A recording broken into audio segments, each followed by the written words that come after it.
ko trūko, truputį galbūt ir sėkmės pritrūko, lemiamų momentų neįmesti įvarčiai.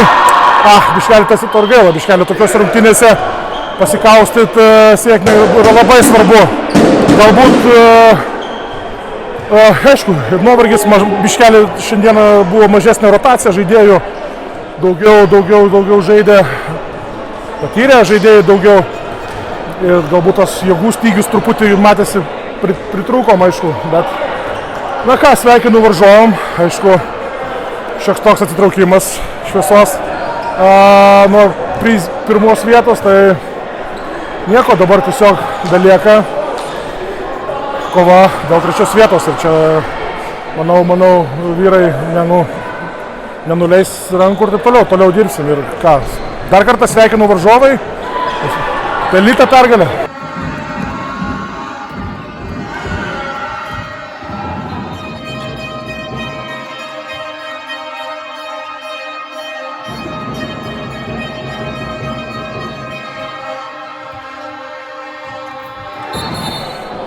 Visų pirma, didžiausia pagarba Šviesai, Gintarui, treneriui, asmeniškai tikrai superinė kova, visiškas finalas, nežinau, reto grožio varžybos, daug visko, emocijos galima viršų, tiesiog detalės,